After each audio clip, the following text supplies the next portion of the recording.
everybody. It's so Hello. nice to have the four of us together again. It is.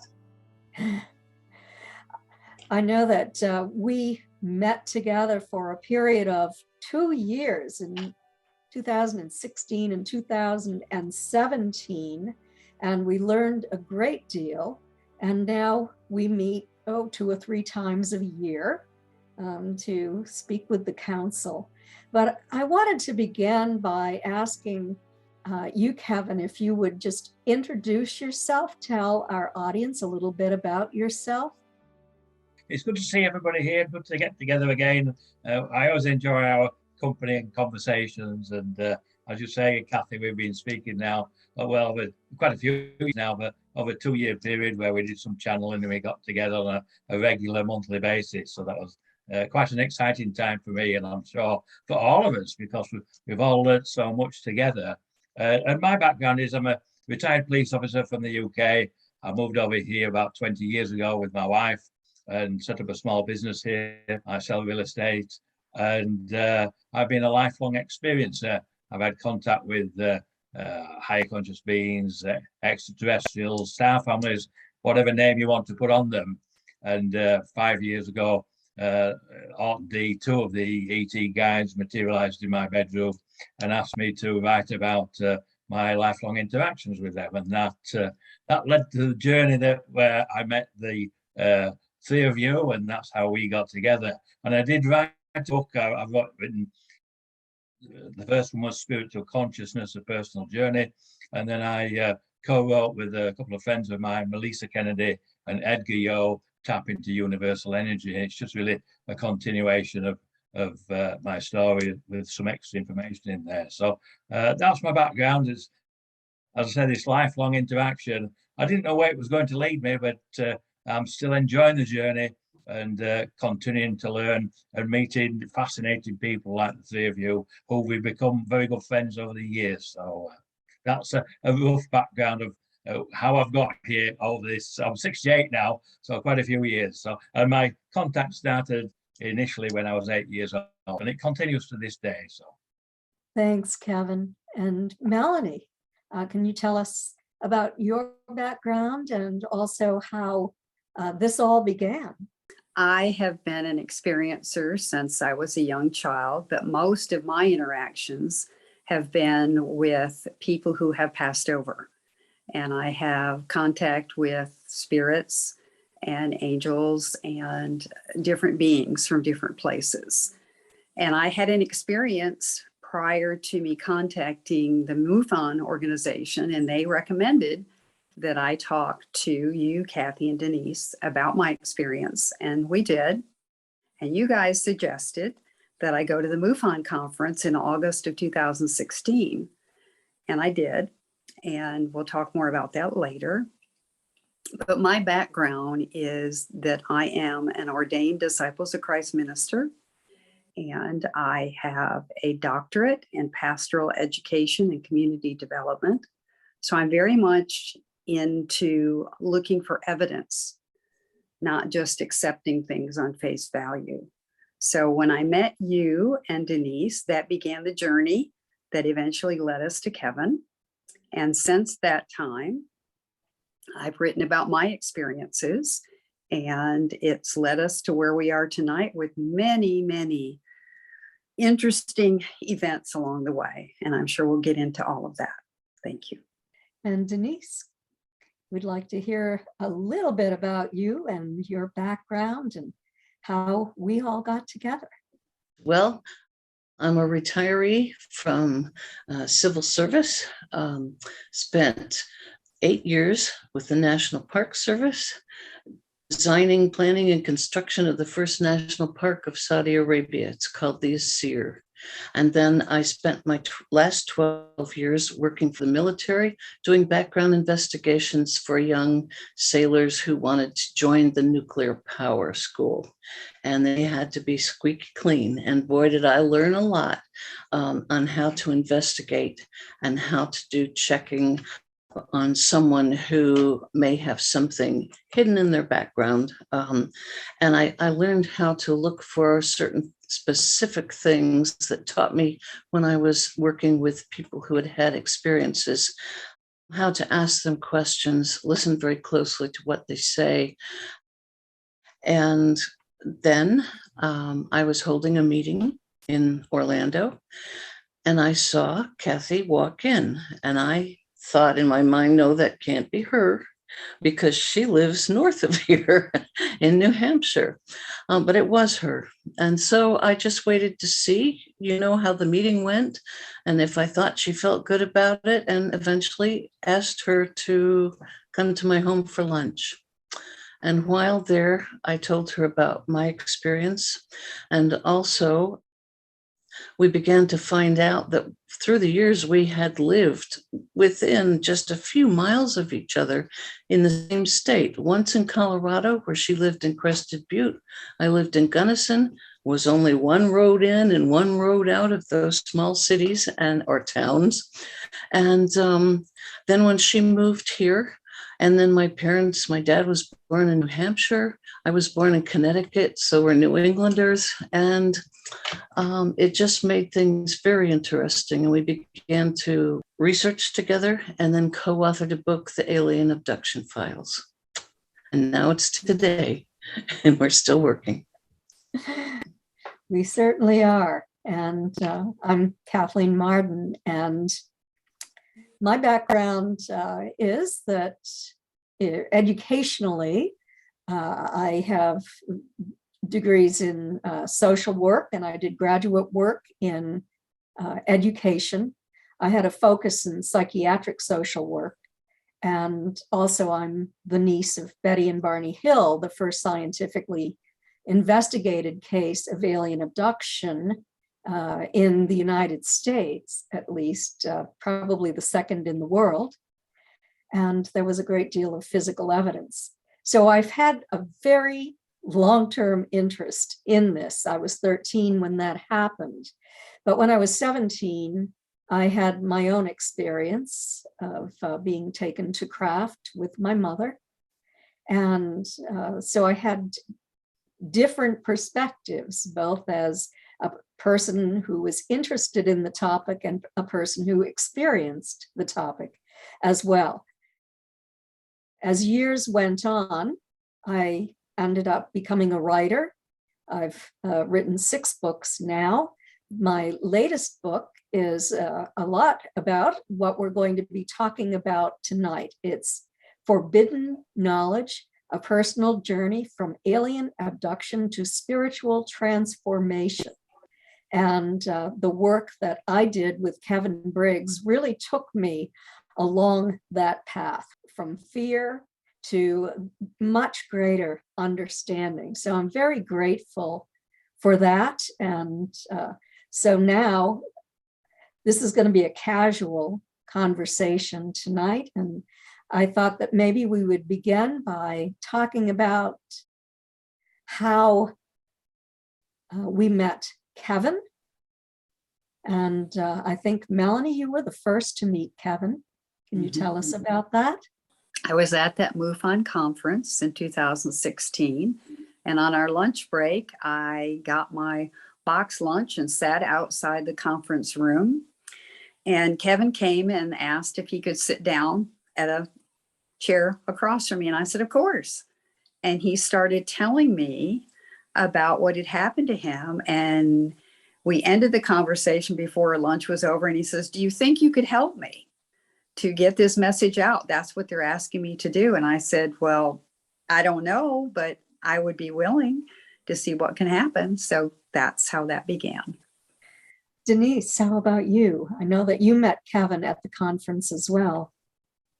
I did. I was holding a workshop for experiencers, and I was kind of happy because even though I had expected a larger group, it was small and warm and intimate getting together. And after I had reached just about the last person who wanted to share, Kevin raised his hand. And for some reason, I kept looking at him, feeling like he really had something to say. And he certainly did. He told his story, and everybody in the room was fascinated. But then he asked if there was someone he could speak to that might help him. And I did send him out to Melanie. Eventually, we all met and got together to work on researching his aspect of this mystery. Why don't you speak a little bit about meeting Melanie and Denise at the conference? It's quite fascinating how we've all been brought together by the higher conscious beings, the ETs, again, whatever label you want to put on them. But I was asked by one of my guys, his name is Art. He's the one that materialized in my bathroom with his partner Dee when I was 8 years old. And a few years ago, he said to me, Kevin, I want you to go down to the MUFON conference in Orlando. And I only live about 40 minutes west of Orlando, so not too far to travel. But I didn't really want to go. I wasn't particularly interested in the nuts and bolts of the ufology, as it were, if you want to call it that. So I said I would go. I agreed to go. And I remember when I was driving down there in my vehicle, in my expedition, and I said to Art, I said, I don't really want to go to this meeting. I'm not really interested. But if I am going, I want to be able to meet people who can help me and assist me with my journey. So he didn't say anything else. And I got to the meeting, and I had a fascinating day, absolutely fascinated. And you was one of the keynote speakers, Kathy. I hadn't met you then, but I enjoyed your talk immensely. And I was so impressed with the caliber of the people that were at the MUFON meeting. A lot of scientists, a lot of engineers, some very well-educated people there. Anyway, lunchtime came, we had the break, and I went into the cafeteria and bought a sandwich and needed somewhere to sit, and the place was full. And I saw a place opposite Melanie, a seat there. I didn't know Melanie then. I asked if I could sit down, and then she was chatting to another lady. And then when they'd finished chatting, she introduced herself, and that set off the topic of conversation in relation to my experiences. And as Denise has already said, I did attend her experience class at the conference. It was first thing in the morning, and I found that fascinating, really, to listen to other people's experiences. And because for many years I thought I was just on my own with these experiences. I know now that I'm not. There are many like me who've had the contact. So through Art asking me to go to that conference, obviously I met Denise, I met Melanie, and I met Kathy. And then from there, the journey continued.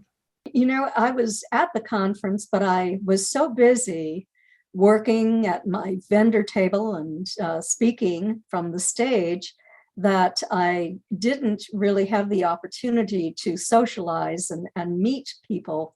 I already knew Melanie, and I'd known Denise for quite a long time, since I had moved from New Hampshire to Florida. And I do have to say that I was quite left-brained for many years. I began my full-time research in 1990, and it was very nuts and bolts. And it wasn't until about 2011, 2012 that Denise and I did our first study on experiencers together to identify commonalities. And then after that, we did two very large experiencer studies, one with the Free Organization, the Edgar Mitchell Free Organization, and the other with the Mutual UFO Network's Experiencer Research Team. On the later two, we had PhD scientists. So you can see I've always been very scientifically inclined. So when Melanie and Denise met Kevin, they spoke to me about him, and Melanie called me and asked me if I would like to meet Kevin for lunch. She'd met this very interesting man. And so I said, well, yes, and how about Denise too? So we did get together. We had lunch, a very nice lunch together 2 or 3 times. And then we continued talking, and I thought we should leave the restaurant. So I invited everybody back to my house to continue with the conversation. That is when either Melanie or Denise discovered something about Kevin as we were asking questions. What was that? Denise can answer that. Well, I was watching very closely and I realized, observing Kevin, that he didn't realize what he was doing. He was channeling, and I was sitting right next to Melanie, and I kind of poked her with my elbow and I said, "Do you know what he's doing?" And she said, "I do. I do." And Kathy said, "Not sure what you're talking about." But we watched as Kevin came back to himself, and he was exhausted. I don't know if he understood why he was. And we asked him if he knew what he was doing. And he said, I'm not sure what you're speaking about. So we explained. And as we all spoke that afternoon, it was decided that, and he agreed, had to agree, to try this again to see if he could do this on purpose. So that moved us forward because he found out rather quickly that, yes, he could. And it became easier and easier for him to bring forth someone from the council, and then several someones for us to speak to and have questions for. Then somebody contacted me, I remember. I think Kevin, you came to me for hypnosis, didn't you? Yes, I did. Yes, that was quite a while ago now. All my recollections of the contact with my ET guides from the age of 8 have all been, I had the memories of them all, everything quite clearly. There was just one memory that I didn't have, that had been hidden, but I had an understanding of what had happened. When I was 14 years old, I had a paper round. I was in the UK at the time. And every time I left the house to go to do my paper round, a UFO, a craft would appear directly above the home, my house, as I left. And then as I was walking towards the store to collect the papers, a second UFO would always appear. And while I was doing the paper round, I was always aware that there was someone behind the bushes, someone behind the wall. I could feel that sense, that vibrational frequency. So on one occasion, I plucked up the courage and asked if who was there, could they show themselves? And 2 small greys stepped out from behind the hedge. I wasn't frightened. They were about the same height as I was at 14. I asked them what they wanted, and they said there was a group of people that wished to meet with me. And I said, well, I've got my paper round to do. I've got to finish that. And then I've got to go to school. I want to be late for school. And they said, well, you can finish your paper round and then we'll have you back in time for school.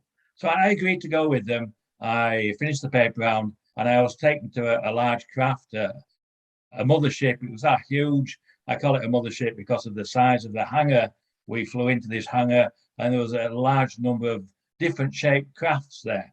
And I was led down into an amphitheater, and the amphitheater was full of all these different species. And at the front of the amphitheater was a table, and there were 8 beings sat around the table. And 2 of the beings I knew was Orton D, as they'd materialized in my bathroom when I was 8. And I thought I was there as a human specimen, but it turned out that I was there to be introduced to this Council of 8. Obviously, as I said, I knew Orton D, and then there was Zark Ra. He's Anunnaki. He leads the group. And then Tag, Chica, he's a mantis being, and Orla, she's a tall white. And I was quite happy meeting them until I met with Chica. I mean, him being a praying mantis, like a large grasshopper, I was quite perturbed by that. And Anna came and comforted me and put her arm around me. She was an empath and knew that I was feeling uncomfortable. I didn't realize at the time that there was, it was like a meeting, like our governments would have a meeting. All the people in the amphitheater were the delegates. The 8 at the front were the actual council. And they told me that they are responsible for this quadrant of the galaxy. I learned that later. I was then taken back home. I was dropped off outside my home. And I was about 25 minutes later than normal. I had a quick breakfast and I got to school on time. Now, that was the only memory that I hadn't had. But I knew something had happened because of every time I saw the craft. I remember the beings being behind the wall, but I think they hid that memory from me at that time, and that was to be brought forward later. And that's why on that particular occasion I was with Kathy. She hypnotized me and all that information came out. But the rest of it, I have full recollection. And now, as I say, I've had lifelong contact with all 8. I can speak to them at any time I want. I have no issues with that. So, but again, it's part of our journey together. We've all been brought together to share our skills and knowledge, and we're all moving forward together as a group of 4, maybe our own council of 4, our earthly councils, I should say.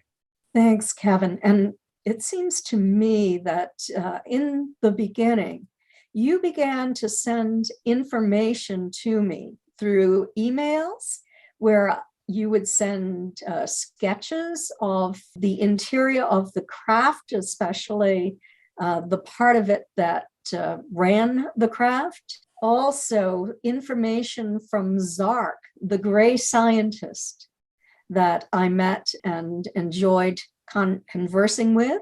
That came about again through the conference that I went to in Orlando.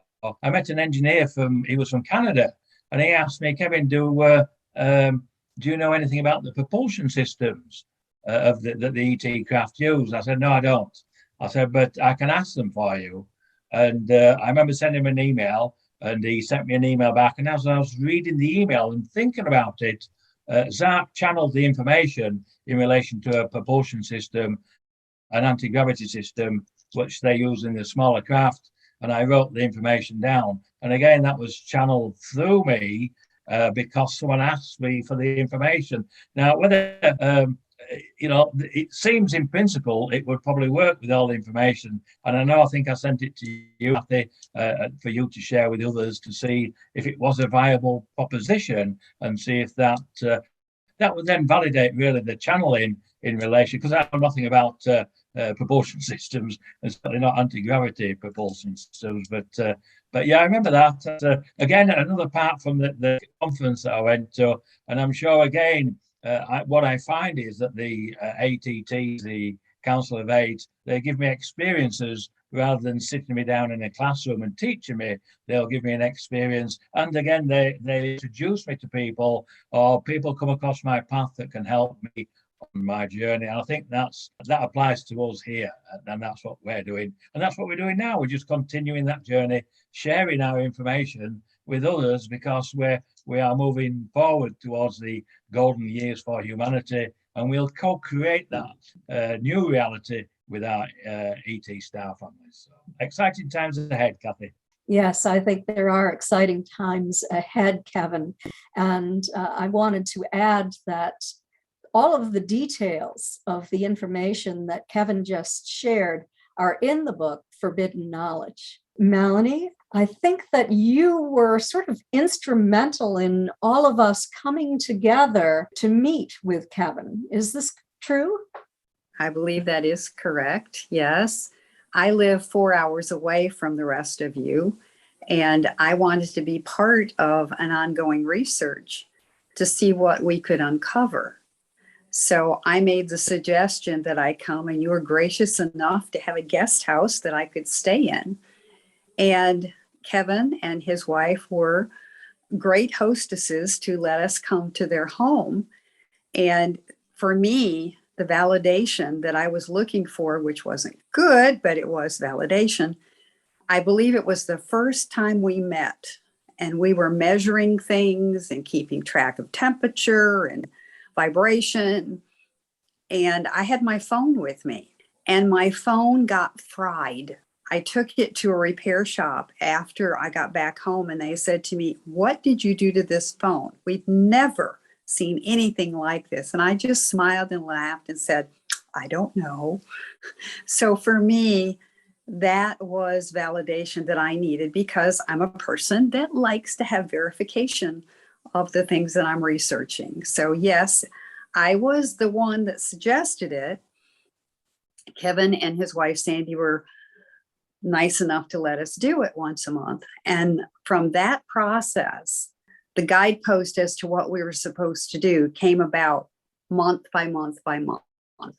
And that's something that either of this people in this group might want to talk about, the different stages that we learned we had to go through. So Denise, you were the person who took the scientific measuring instruments to our first group. I was thinking as we moved along in this process, and I'm a paranormal investigator, and I was wondering if some of the same process that I used to investigate spirits visiting would account for some of what was happening with Kevin, and how could we find that out? So one of the instruments that really indicated something was going on around Kevin was the temperature fluctuation. I cannot remember, and Kathy, I bet you can, the degrees of the temperature and how and when they changed. They absolutely did. We, during our second meeting, I believe it was, were able to meet the members of the council. And Kevin brought each one in and introduced us. They told us about themselves. And Denise was using the laser thermometer to measure that part of the room, because if the temperature increased, what would that mean, Denise? Well, if it increased, that can indicate, and people aren't aware of this, that some other source of vibration and energy in the room. And that's the case when it lowers below what it was as far as the ambient temperature when we began. Both degrees of temperature, high and low, indicate we've got something going on. So does it matter? Is one more benevolent than another? Or does it really matter at all whether the temperature increases or decreases? I have not really found it to matter. I was aware also that the heat produced by Kevin himself had to be taken into consideration. However, I could measure from his body outward that would maintain that same temperature change. So it had nothing to do with his human body at all. It was something else that was coming from him or coming from behind him or around him. As I remember that day, I was very impressed because you measured a 5-degree and little more than 5-degree increase with the members of the council who are 5th and 6th dimensional. But then Ra came in. And Ra, by the way, is not the sun god from Egypt. He's told us that. But when Ra came in, he really commanded our attention. And the temperature rose more than 8 degrees in his presence. Do you remember that, Melanie? Or did you have any other reaction or sensations to? I did have a reaction. You could feel the temperature rise, but I got a vibrating feeling from head to toe. It was like a static electricity, and my whole body was vibrating. And when Ra came through, being the questioning person I am, it was like, well, can't you just show us yourself in person? And in his booming voice, is this enough for you? And yes, thank you. That is sufficient. So it was a body sensation that I could feel. And it was undeniable. And I vibrated for many hours after that. So yes. Denise, did you vibrate too? Did you have any sensations physically? I did. And people say, what is this vibration? This was the very first time I had really felt and experienced anything like this. And it's not anything like somebody taking hold of you and shaking you, or the chill you would get if you were running a temperature. I could give you all kinds of examples and still could not describe this feeling of almost our spirit. You can feel it move, and the vibration is amazing. And I think that all of us in that room felt something, especially with Ra present. I experienced a little bit of a tingling sensation with the 5th and 6th dimensionals. I feel much more of that today than I did then, because I've been able to move over into my right brain. And so even when I'm talking now, they're listening, I think, because I can feel this electrical tingling sensation in my crown chakra and down the back of my neck and the back of my head. But with Ra, it was intense the first time. It was just incredible. There was no mistaking it. There was somebody there. Mm-hmm. We had the scientific instrumentation that showed that there was, and we felt it in our bodies. Kevin, can you explain? Do you also feel that tingling sensation? And do you know what is causing that? I could explain my understanding of it. Yes, I think that they call it dual conscious physical communication. I'm able to separate my consciousness from my physical body and step to one side, and I'm also able to do that to travel outside of my body at will, great distances.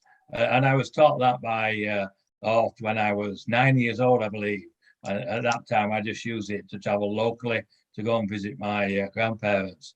But yes, when we did that channel and the Ra came through, conscious energy, and my understanding is that the different energies vibrate at different frequencies, not like radio frequencies, and they have higher levels. And the higher levels you go to, they create more energy. So then you're able to experience that energy, a bit like if you sat in front of a big speaker and it belts out the sound, you vibrate with it.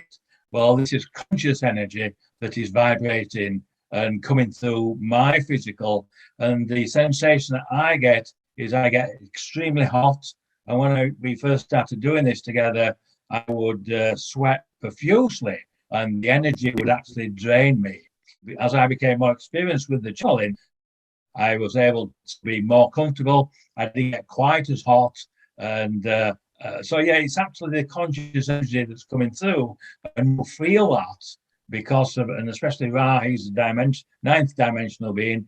His energy is far more than the, say, Orton D, who are fifth and sixth dimensions. So that's my understanding of it. The lead counsel is Ra.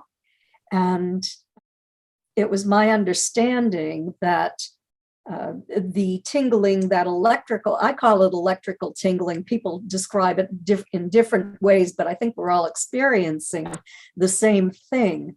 It's my understanding that it is also raising our consciousness, elevating our consciousness to a level for communication. Is that your understanding of it too, Kevin? Yes, I would agree entirely with that. And what I found is the more we mix together, then we share that conscious energy, and that raises our vibrational frequencies. As if you get together with a lot of people who are positive, there's a positive energy in the room, and people feel happier. Where if you have a lot of negative people in the room, then they feel sad and down. And same with conscious energy. And the conscious energy can be used for communication, like telepathic communication, or the channeling, or even healing, travel, as I've said, out of body travel, and creation, even co-creation with the ET. So we've got to learn this as a species about consciousness and how we're all connected and integrated through that consciousness. And I think it's the main goal of why we've been brought together to share that information about consciousness. And I think many of our scientists are now realizing this, and they're learning too. So, but you are correct. The more that we get together as a group, then it raises the whole group's vibrational frequency, and that allows us to make those connections with consciousness itself. And I think we've all developed to some degree the telepathic communications with various members of the Council of Eight, because we've been together and shared their energy, and that's raising the vibrational frequency. So yeah, I would agree with you, Kathy. That's my understanding too. Melanie, you had an important role during our meditations at the beginning. Can you tell us a little bit about what you did and why? because of my connection to things that aren't always positive in the work that I do with helping people remove those negative attachments, I knew that not all beings want to have the knowledge that we're gaining be known to the world, and that they might try to intrude upon the work we were doing. So I've learned through many years of doing this kind of work that I needed to do a protection for us. So as we would begin our sessions, I would do a prayer of protection, and then I would do a meditation to lead us into that inner connecting place, our landing gear from going from this dimension, connecting with the council into a higher dimension. And what we would do is, they showed me this, they gave it to me in a vision. They said that you picture like a grid made out of iron, brass sort of thing. And it was shaped kind of like, I don't know what the mathematical thing is, parabola. It's an arch at the top and then comes on either side. And they said for us to give the signal to push that to the side, that was our willingness to say we wanted to go into this deeper dimension. And then there would be this aperture, this portal, like a camera lens, and that we were told to tell that to open. And when we did, we were able to travel and go into wherever it is and meet with the council. So that's what we would do in our meditations. And when we would meet with Kevin, I wouldn't necessarily have to do all that because the council was already coming through him. But if we were going to meet without Kevin present, we could still meet with the council by doing that method. After our first meeting, as I recall, the council wanted to show us a craft. They wanted to communicate with us and sort of to prove that they are real. And Denise, can you tell us a little bit about the experience that you had in meeting a council member and seeing a craft? Oh my goodness. Let's see if I can remember this one. I need some help with it. Yes, and now I have met Shiva. She is very special to me. And I had described her over and over to Kevin to make sure that what he sees and who he sees as Shiva is the one that I've been meeting. So I continue to ask him. She's a healer. She had said to me that I would see a craft. Well, I went out to look for a craft to see if it was possible for me to see one. And I did see an object that grew in size. And I think it was because it was close to me and demonstrating the fact that it was not any kind of airplane, helicopter, anything like that. And there was no sound, none at all.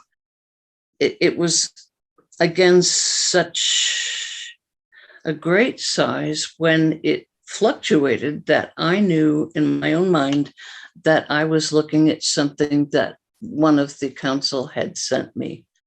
The lights were unusual, not your typical green and white on the helicopters and airlines, and they weren't even placed where those lights would be in our conventional craft. So I just observed it, and as it fluctuated the last time, it grew large, it shrunk even more quickly, and just, it was gone. That was quite exciting. Melanie, I know that you also had confirmation. Can you tell us about that? Yes. They told me that I was to go out. I could pick the time. And they told me the day. I think it was a Tuesday night at 10 o'clock.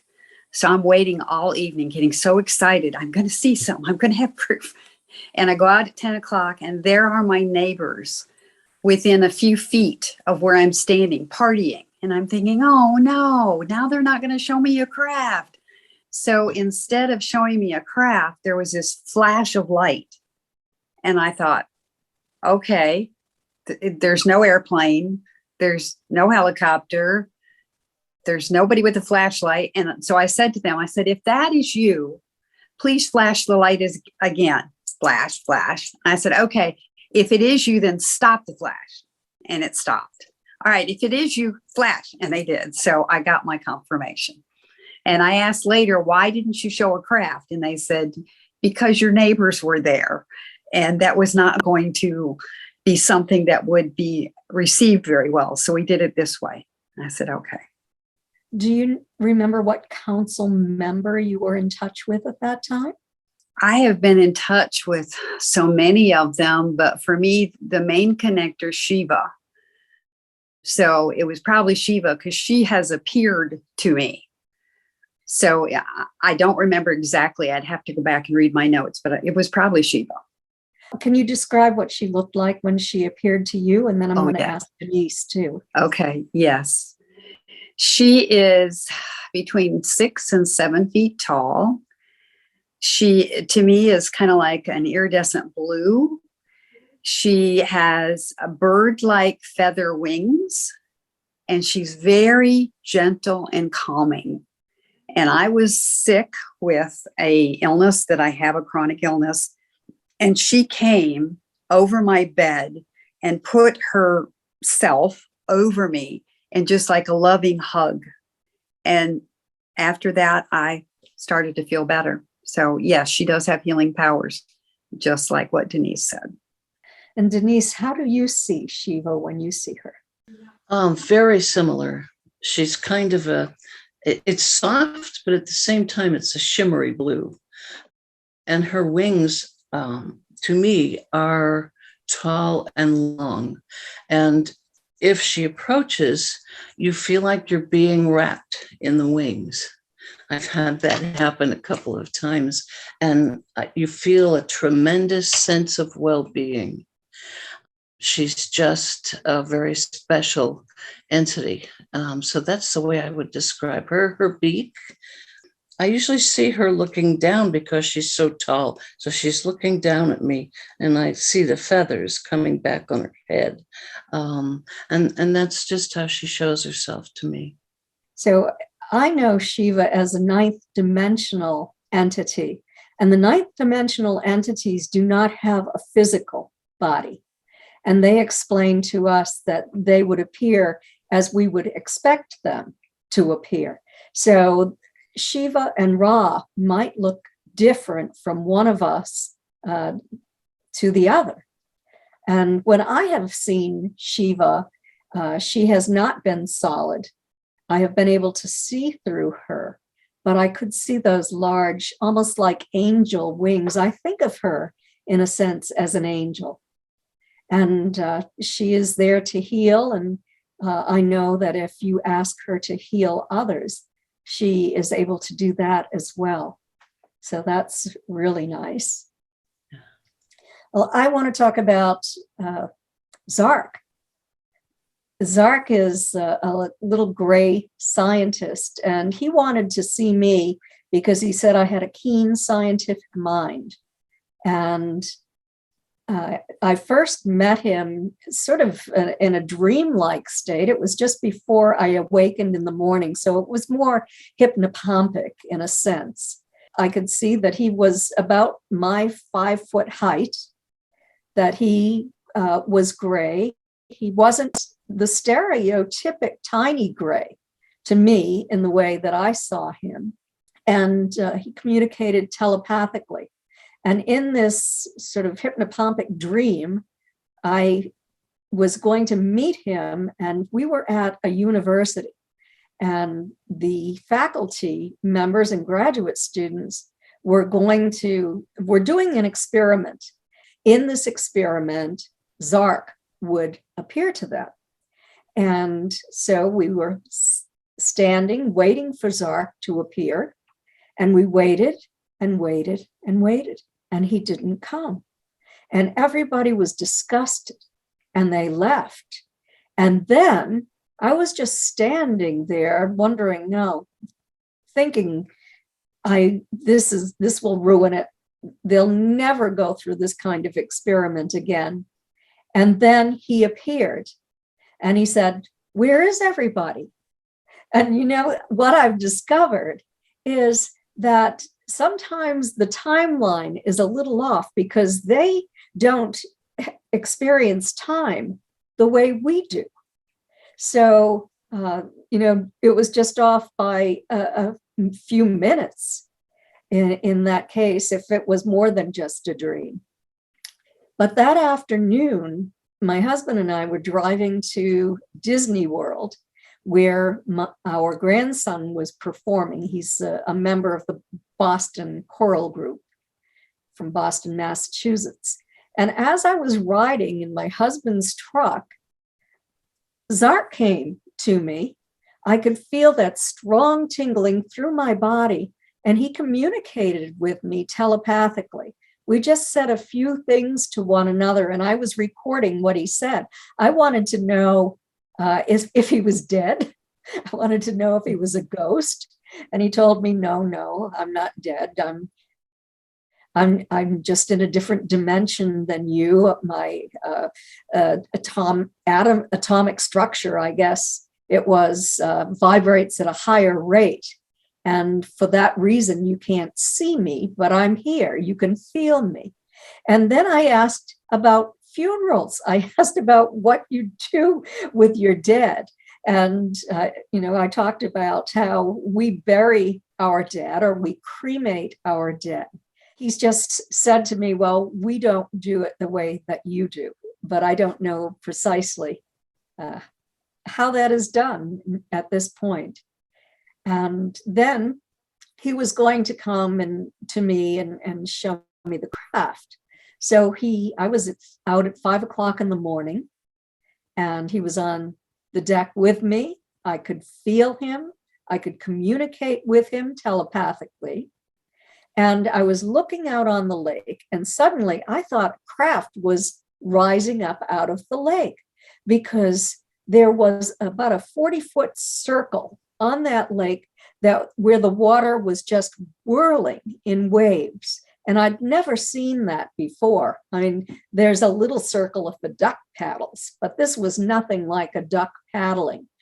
And so I thought, well, it's not rising up. Maybe it's just invisible to me. Maybe it's cloaked, or maybe it hasn't fully materialized. And so then I was disappointed because I wanted to see a physical craft. But I called Kevin and I told him what happened. And I said, will you please ask Zark or a member of the council if they showed us a craft that was cloaked? And Kevin, do you remember what you told me? No, I can't remember. You have to tell me. Okay. Well, what you told me is that the council said that they did not have a craft there. And Zark said that it was probably his energy that was causing that to occur. And I know that he has very strong energy because I believe he has broken one of the windows in my home when I was calling him to me. And sometimes that's sort of a side effect of that very strong energy of him coming through. So then we went on with asking questions, and we were all able to ask a couple of questions on one Saturday every month. So I just wanted to briefly cover that a little bit and talk about what you learned, Melanie.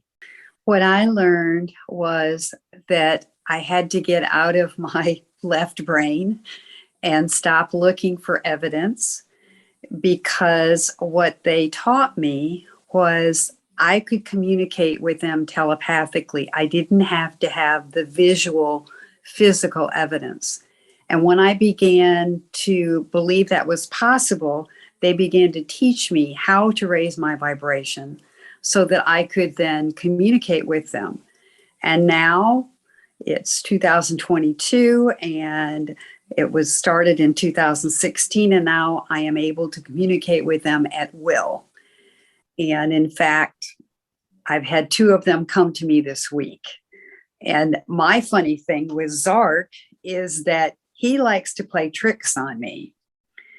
Because I was so serious and scientifically minded, he wanted me to understand that life was meant to be fun.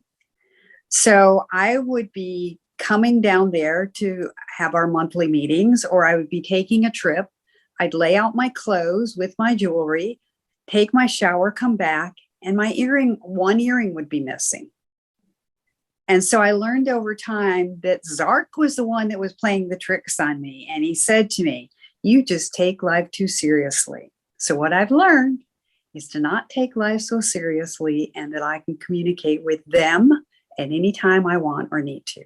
And Kevin, you had a story about how Zark, maybe it was Zark, I'm not sure, but came to Sandy when Sandy was going to rearrange her closet. Yes, that's correct. I find it fascinating listening to your stories now, because what's happened over the years, I used to have all this communication with the Council of Eight, and now you're having it. I mean, it's absolutely fascinating. And yeah, you're correct. It was Zark that was moving my wife's personal items around the home. She would put something down, a bit like Melanie's earring. She would turn around to pick it up and it wasn't there. It was in a different position, or it disappeared altogether, and then it would come back. Or she'd be in the kitchen and walk over to the dining area and pull the blinds down and close them, and then she'd turn around and the blind would be open again. And then in relation to the closet, one day we've got a walk-in closet, and Sandy takes her shoes off and just leaves them in the big walk-in closet.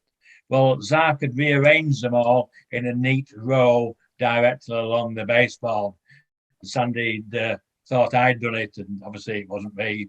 And I suspected Zark, for moving the personal items. So I asked him, I said, what's the reason for moving my wife's personal things? Because she's not amused by it. And he said, I like to tease her. He says, I like it. I think it's funny. But he said, there's a serious side to let her know that we are here, we are amongst you. Well, my wife understands that, and she's still a bit perturbed about him moving her things when she puts them down. But they now show a craft, and there's a lot of contact there. So once you develop that level of connection, and as I can see from what we've done over the years, even, simple to me, telepathic communication, because I've done it all my life. And I was taught how to do it, and I was given examples, and then I would always question and ask for confirmation if I was given telepathic communication. And that's how I learned it. I remember them waking me up one morning, February the 1st at 1:11 a.m. because I looked at the clock. They gave me a telepathic communication. I got up out of bed, I went into the bathroom, and out of my bathroom window I can see a street light. So for confirmation, I said, you've just woke me up at 1:11 a.m., given me this telepathic communication. Can you confirm that it's from you and it's not my imagination? And the street light went off immediately. So then I went back to bed. 8 o'clock in the morning, they woke me up again by somebody twice jumping on the bed. And they gave me the second part of the telepathic communication. And again, it's normal for me, but I always ask for confirmation. And Melanie's learned to do this as well. And I walked into the bathroom. I repeated the whole message now, the first part, the back part, last part. And it's now daylight. So I said, now you've given me all this information to give me confirmation. Can you turn the street light on even though it's daylight? And the street light came on immediately. So that's the confirmation from the telepathic communication. And I'm sure that we all have these abilities. We just don't develop them because they're being kept hidden from us. And I was fortunate in being taught them from a very early age. But it shows within the communication that we've had that we can all learn these. And it's nice to see that people don't tend to think of the ETs or Zark as having sense of humor, but clearly they do. They're very similar to us.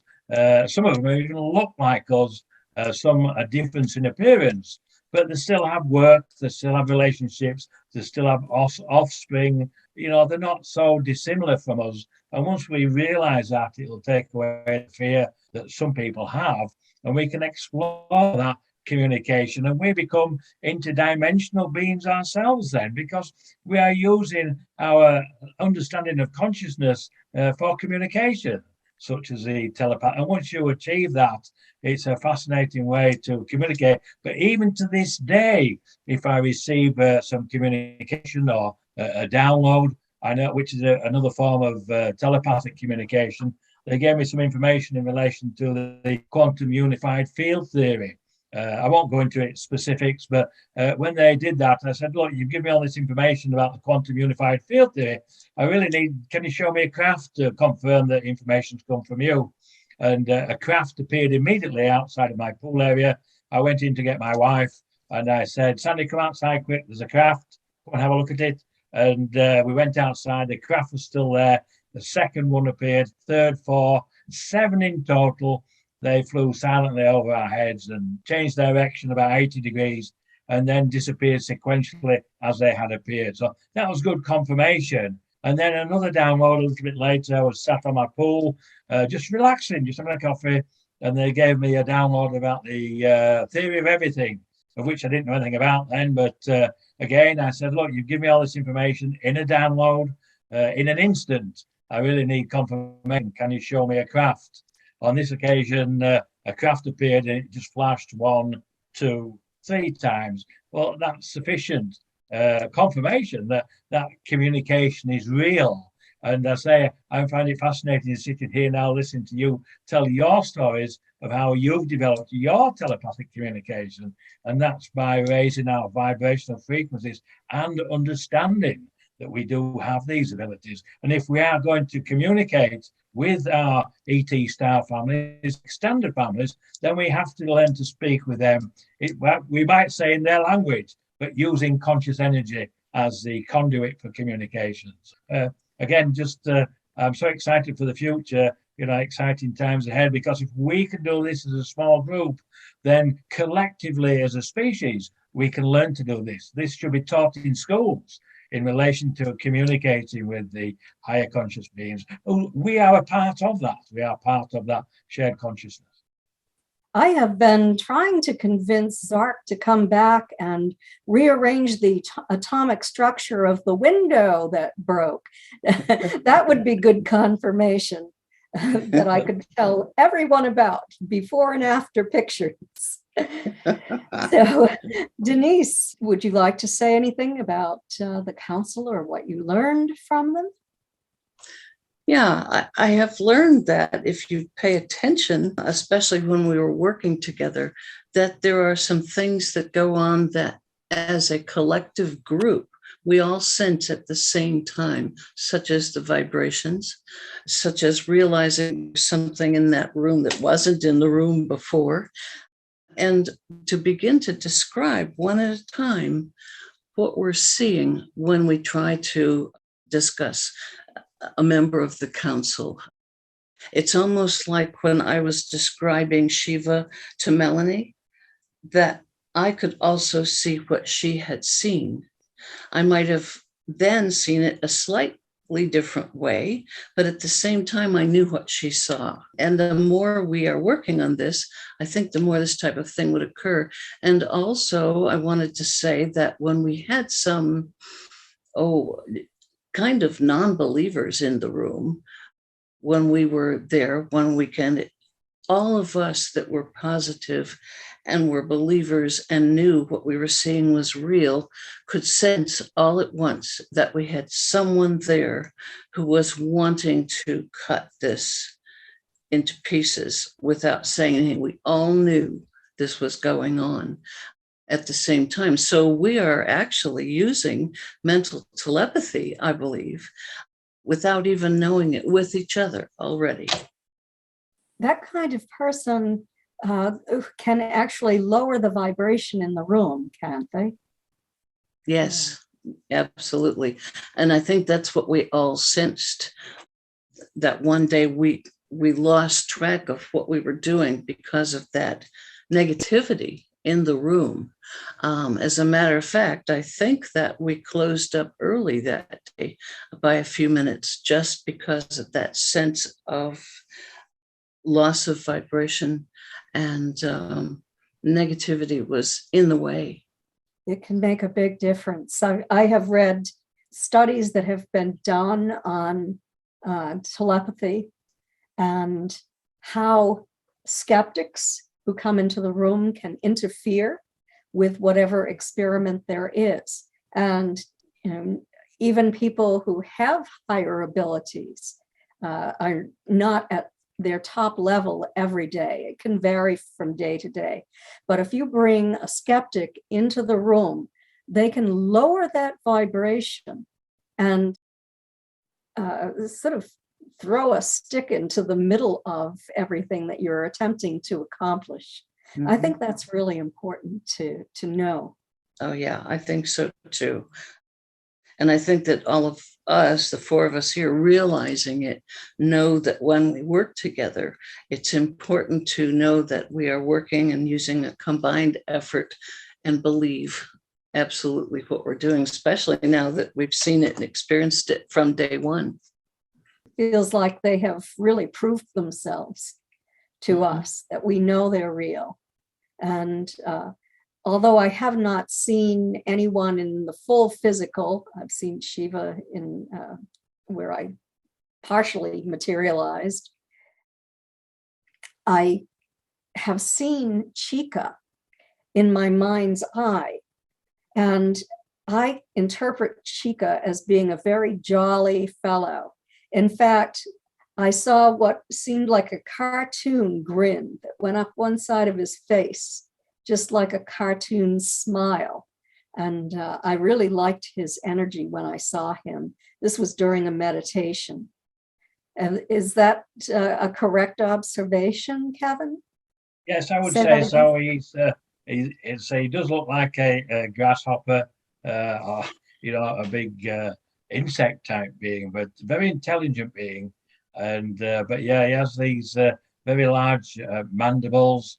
But again, I think it's it depends very often on how they show themselves. I remember speaking to Shiva once, and she was saying, I don't think we've explained that Shiva is a ninth dimensional being. She sits at the side of Ra, and she oversees the Council of Eight. So, but she's, I think Denise said she's a great healer. I think Melanie and Denise said they see her with wings like an angel. And she told me one day that if you believe in the angels, the angelic realms, then she will show herself as an angel to you. And I suspect that's what's happening with Melanie and Denise. And again, with Chica, with his smiling mandible, when I see him, I'm always in awe of him, because in fact, it's quite funny. I had a big grasshopper come and land on me a couple of weeks ago, sat under my big tree. And we've got these big grasshoppers here, like lubbers. And I saw it come flying directly towards me, and I thought it's going to land on me, is that? And it stopped short by about 6 feet. Then it jumped up and it went to the right-hand side. And I thought, it's still going to, I know it's going to land on me, is that big grasshopper. And it jumped back to the middle, right in front of me. And then it jumped on me, right on my chest. And I'm looking at it like this. It starts walking up towards my open collar. And I said to it, again, telepathically, because we can communicate with the animal realms, the insect realms. I said, I don't mind you, landing on me, but I don't want you going down my shirt opening, my collar. Go and sit on my shoulder, and you can sit there. So he changed direction. He sat on my shoulder, and I'm looking at him, and he was an ugly grasshopper. But he just looked like Chica. But we have that level of communication with our animal realms, using again that conscious energy in relation to the communication.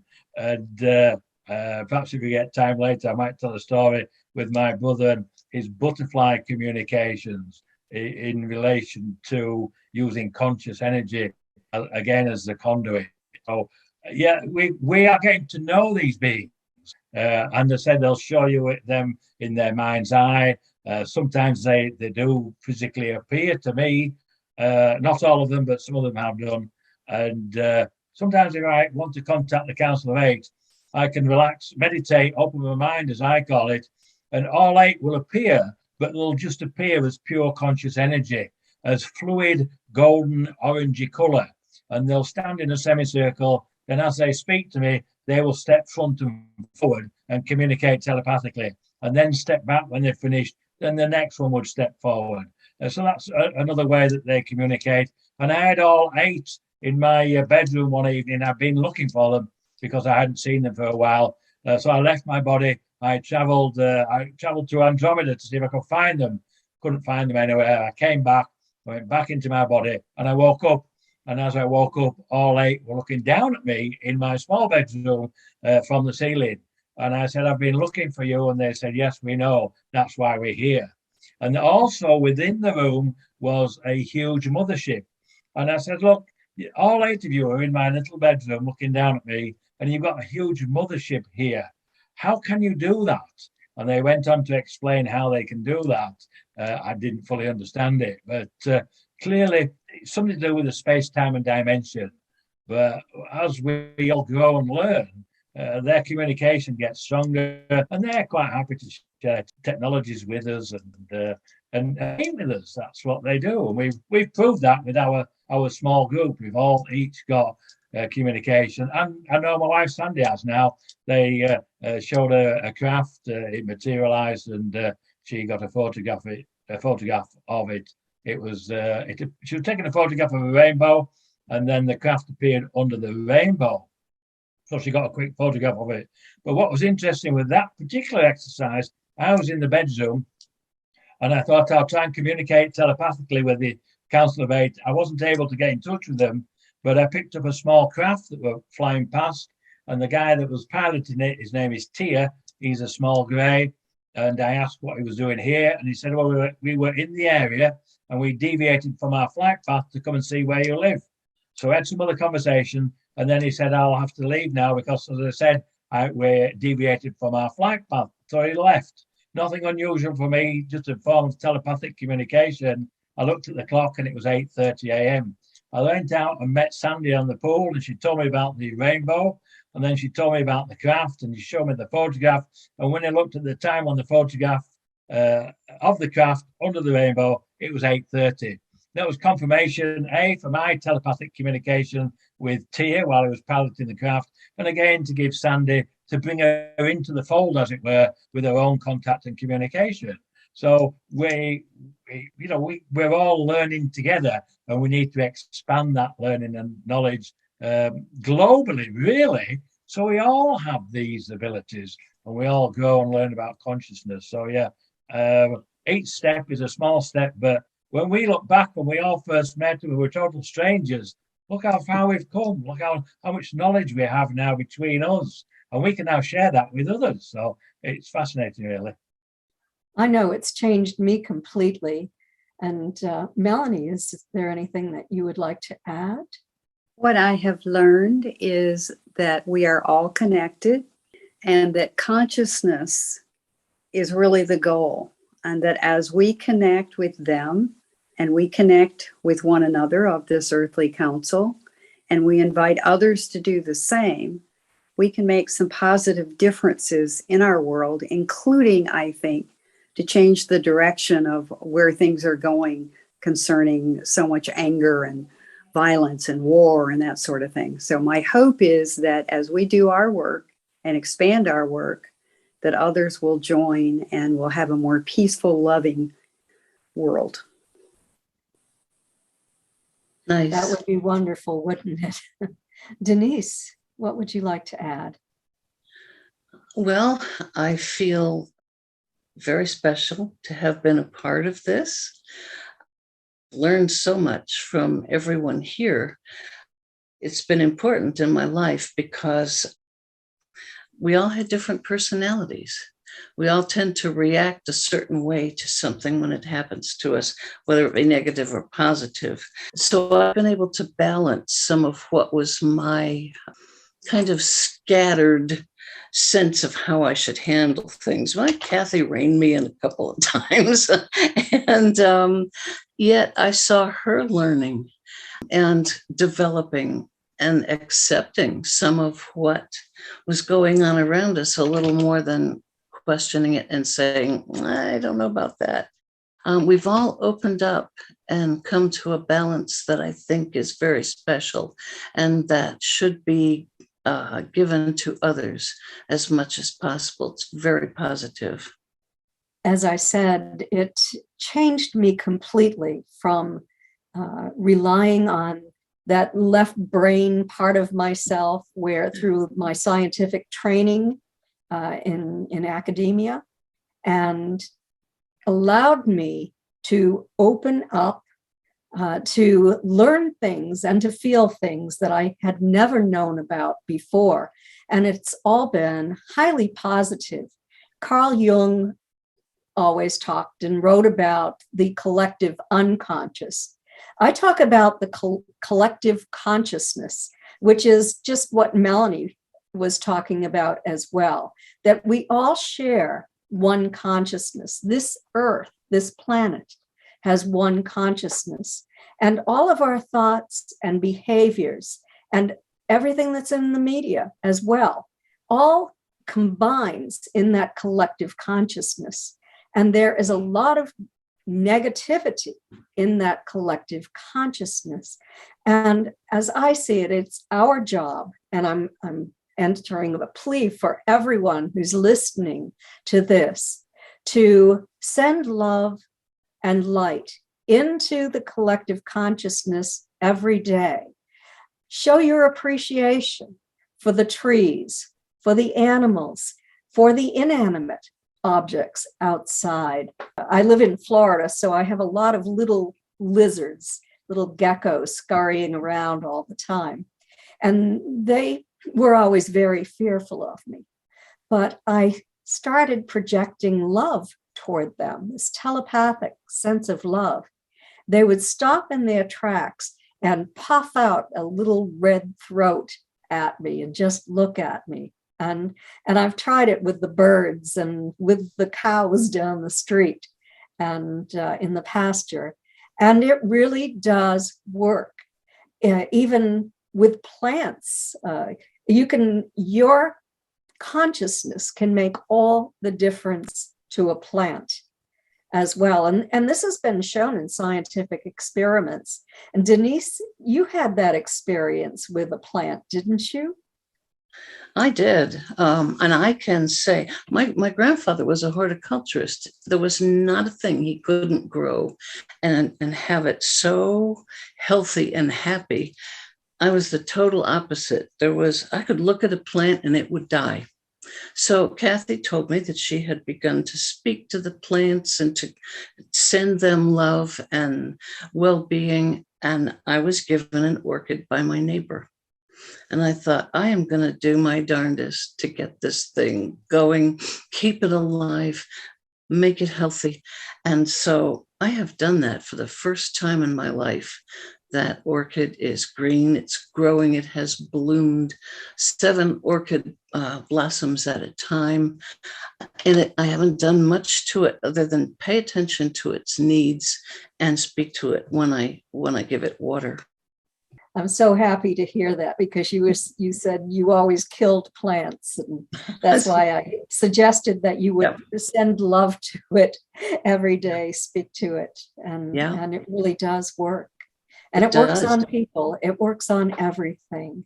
And it's so important if we are ever going to elevate ourselves toward a higher dimension where we won't have war, where we will be happier, where we won't have the kind of illness that we have in these pandemics.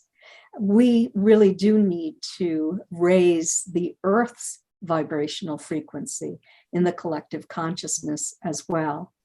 About you mentioned about speaking with the little lizards and things, and yeah, you're quite correct. I sit out under a tree and I talk to the plants, I talk to the insects, and I put that information out, that love out there, and it comes back to you. And I was speaking to my brother a few weeks ago, it might be a few months ago now, and he's just retired and he moved down to Spain. He's a retired aircraft engineer, so he's a nuts and bolts man. And he said to me one day, I was talking to him on the phone, and he said, Kevin, you should see the butterflies down here. They're absolutely beautiful and they're huge. I said, well, and he lives overlooking He has a balcony that overlooks the Mediterranean. He's halfway up a hill, so he gets a beautiful view. And these butterflies are flying backwards and forwards. And bear in mind, he'd been there a year, and he keeps seeing these butterflies. And I said to him, "Well, why don't you ask the butterflies to come and land on your hand? Stick your hand out." He said, "Oh, they won't do that." I said, "Well, they will if you ask them." I said, "But you need to give them a reason. Tell them that you want to have a look at the beautiful colours on the wings." I'm watching this. I've got photographs of it, and a butterfly goes past. He asks it to come and land on its hand, and he holds his hand out, and so he can see the beautiful colours. The butterfly continues flying along, goes out of sight, turns around and comes back and lands on his hand. He's absolutely amazed. I said, "Right, now tell it that you want it to go away and come back with a friend, because you want to compare the colours of the wings of his friend's butterflies." So the butterfly took off from his hand. It went out of sight. It turned around. It came back with a friend. The first one landed on his fingers, and the second one landed on his forehead. And it changed his perception of consciousness. It changed his perception of communication. He had 12 butterflies land on him that day. And bearing in mind he'd been there for a year, what he did was plug into that level of communication, which the animals, the insects have, but they don't tend to communicate with us because we're not aware of it. But once you are aware, and as I say, sometimes I'll be speaking to him on the phone. He says, "Kevin, I'll have to go. The butterflies are at the window. They want me to go out and say hello to them." So, but from a guy who's been a nuts and bolts engineer all his life, it changed the way that he sees things. And the photographs I have are just amazing. And now he goes out onto the balcony and he says to his wife, "Why don't we ask the butterflies to come and land on you?" And then so they come and they land on his wife. And he's got pictures of her landing on her head and on her arm. So that's the level of that we all need to get at in relation to that consciousness. And it's non-local. So you can communicate right across the universe using telepathic communication because of how the universe itself is conscious, and we're just using that consciousness for those conduits for, as I said, communication, healing, travel, and co-creation. So I just thought I'd share that story with you because my brother's still fascinated to this day. So and I do have the photographs to show as well. So I would just like everybody to know, listening to this, that it's just been so terrific to have the group that we have, the four of us, to work together, to make new discoveries together, and to help others understand as we learn, and to have others teach us. So I appreciate that very much. I think we all do. I have done channels on Zoom, and I don't really think they're effective because really, if you need to be in the room where the channel is being done to feel that energy that comes through and to see the physical changes in myself in relation to the channeling. We did one recently, which we recorded at Kathy's house, and that will be published at some time. So people will be able to see that. And I have one on my website where I channeled Ra.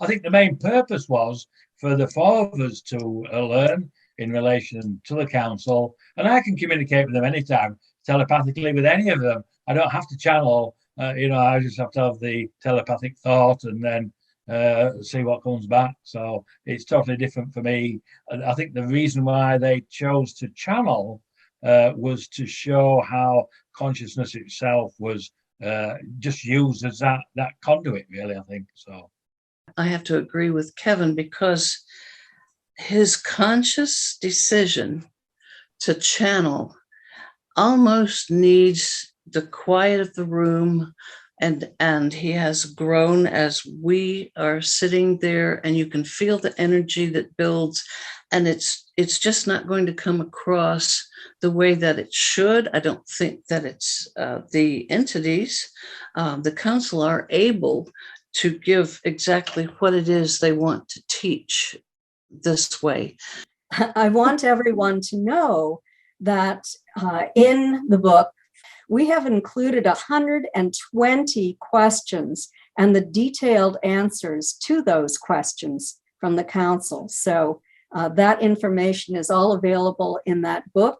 It's available in paperback and also as an ebook. And I think also we were kind of asked to describe how we set up a meeting with Kevin. So I'll describe a little bit and then maybe everybody else can.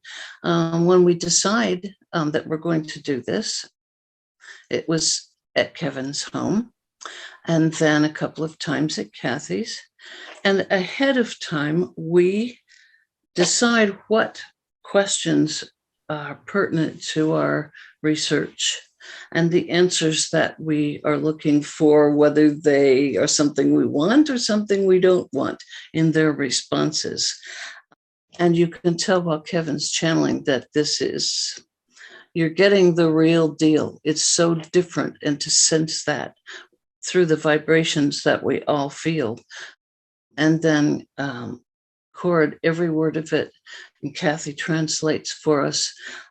So we set it up that way. The process is go in, relax. Melanie does a wonderful meditation to get us all into that kind of relaxed state that make us able to listen closely, to ask our questions, and to share with the council.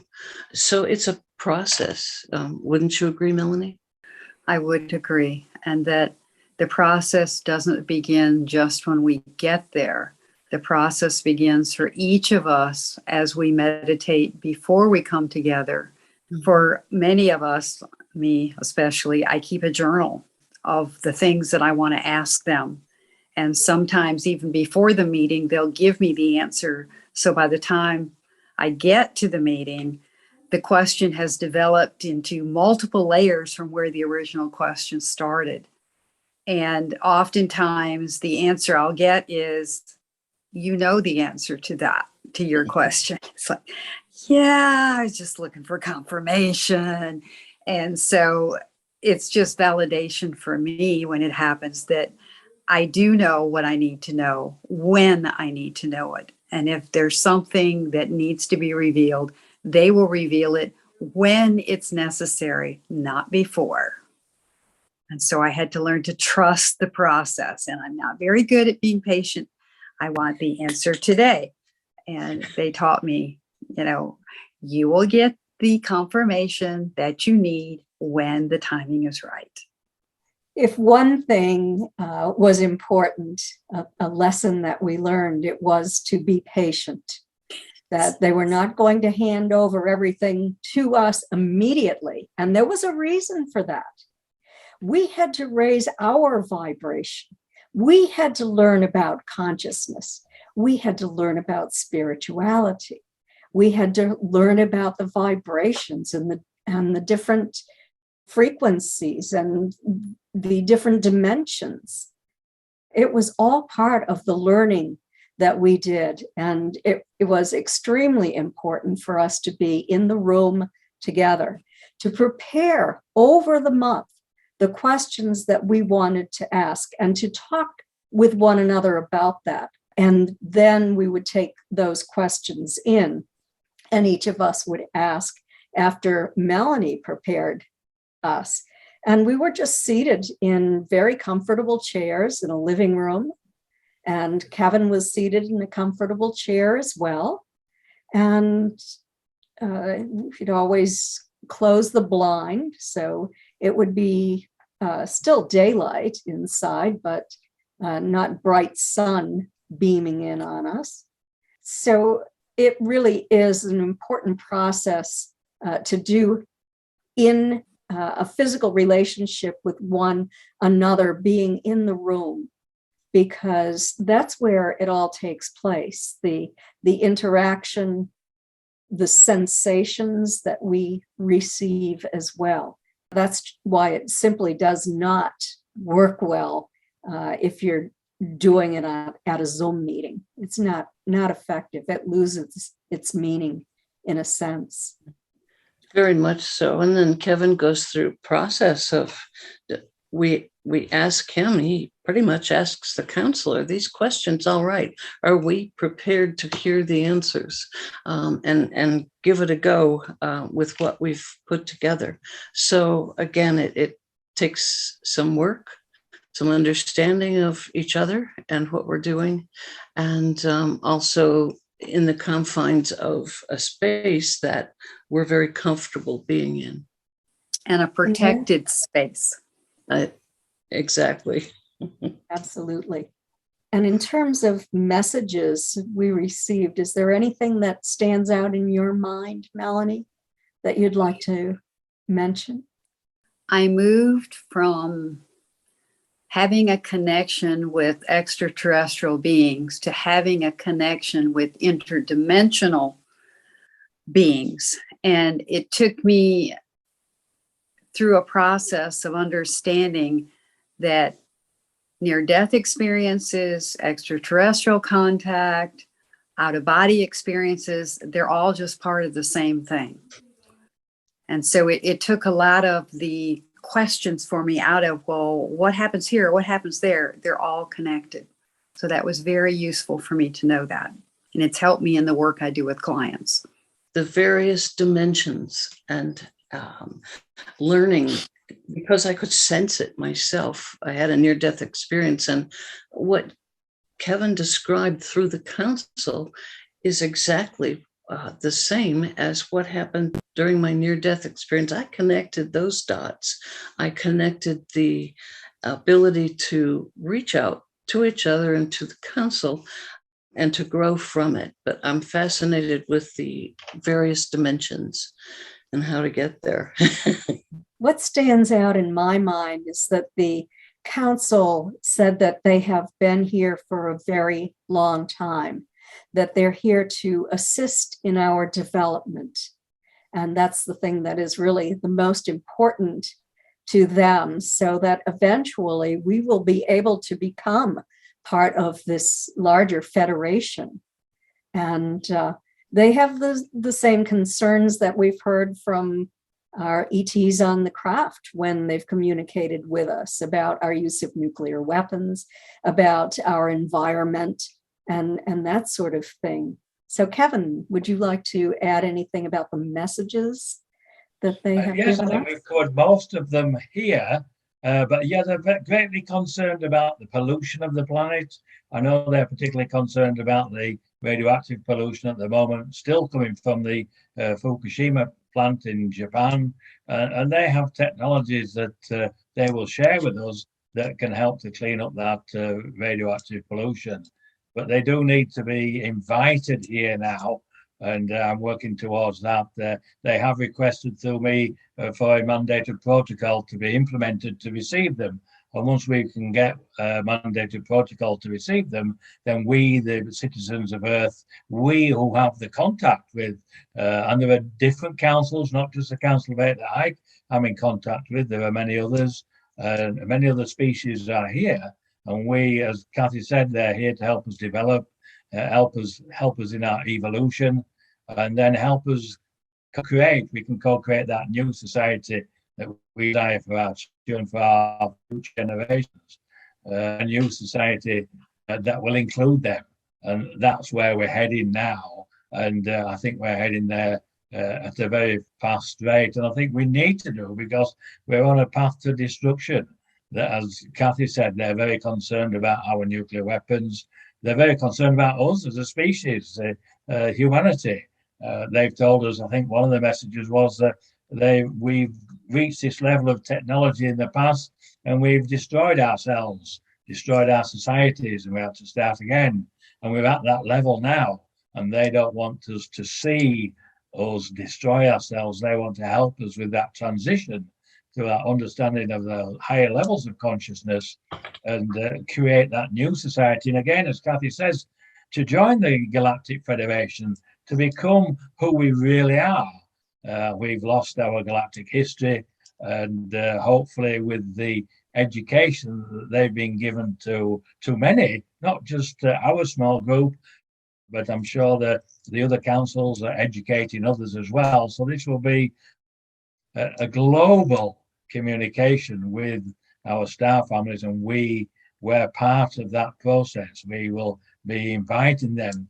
I'm able to call the craft in if I want to. They will come, they will show themselves.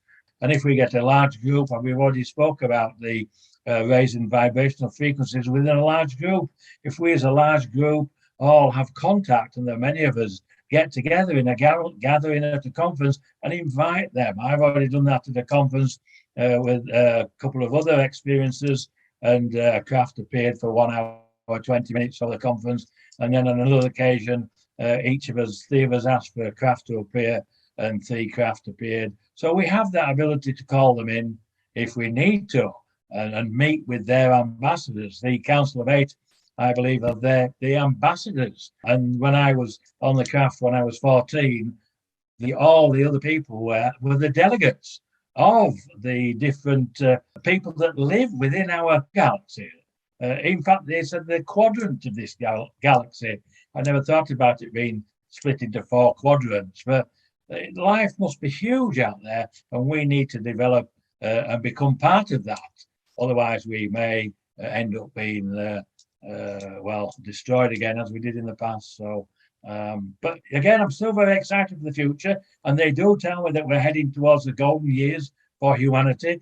They still say there will be some ups and downs to change our society, but we've certainly seen the downs, but not the upside yet. But I'm still very positive. I'm working towards this mandated protocol. Just initiated a petition to get some signatures, and I've been working with a few other groups. And there are many groups working now towards obtaining a mandated protocol within the UN. And I'm just one individual that's doing it, but there are many other groups. But again, it's raising the consciousness. It's putting that positive energy out there. Other people are asking the UN to have this mandated protocol implemented. And once we do that, then I say we, the citizens of Earth, can ask the ET's ambassadors to meet with our ambassadors that we have here on our planet. So no different than inviting someone from a foreign country as an ambassador. We're just reaching out a little bit further. So that's where we're all heading. And all this started because of our meeting of getting together a few years ago and having more contact with the council and them sharing their vision for our future. And they're here to assist and help us. This process has been evolutionary. When I started this process, I was a regular ordained minister who thought in a normal, linear fashion. And over time, as I met with the council and developed my relationship with the members of the Earthly Council, I began to understand that the Christ consciousness that I thought I understood wasn't what I thought it was. I began to understand in listening to Edgar Mitchell's last interview about the convergence theory, about where science and religion matched rather than being divergent. So it's really put me in a quandary concerning my religious practices, because what I've practiced for many, many decades, I'm now 70, it just doesn't fit my belief system anymore, because I now have daily contact with Shiva and other beings as much as I have contact with what I used to call God. And that has now changed into recognizing an energy source, and that the beings, especially like Ra and Shiva, are at an elevated level. I've asked them, they're not God, they're not angels, but they're closer to that God energy. So I am in the process of trying to figure what all that means for me and how I'm supposed to use what I'm learning to guide others. I had an early near-death experience. I have had contact with these entities from the council. I can sense that they come from the same place and time perhaps long ago before us, and connecting it with something that we call the source or God consciousness has brought me closer to that since I've been working with this group and with Kevin. So yeah, I agree with Melanie. You have to make an adjustment. It just happens. You either change it, your thought processes, or you don't. But if you do, it's amazing. Shiva explained to us the difference between her and Ra and God. She said that we all share the same consciousness, but there is just one highest consciousness, and that one consciousness is the creator, and no one else below that one consciousness, not Ra, not Shiva, can create. Only that one God can create. I just want to make one final statement. The council and the ETs that I have interacted with over my lifetime have given me a message, and that message is that the problem we have right now is that our technological development is out of sync with our spiritual growth. And when this happens on a planet, it can lead to destruction. And that's their major concern. And that is why we ask all of you to join us in raising our consciousness and spirituality. If we all do it, if we all send love and light into that collective consciousness, it will make a difference on this planet. Thank you, Kevin and Melanie and Denise.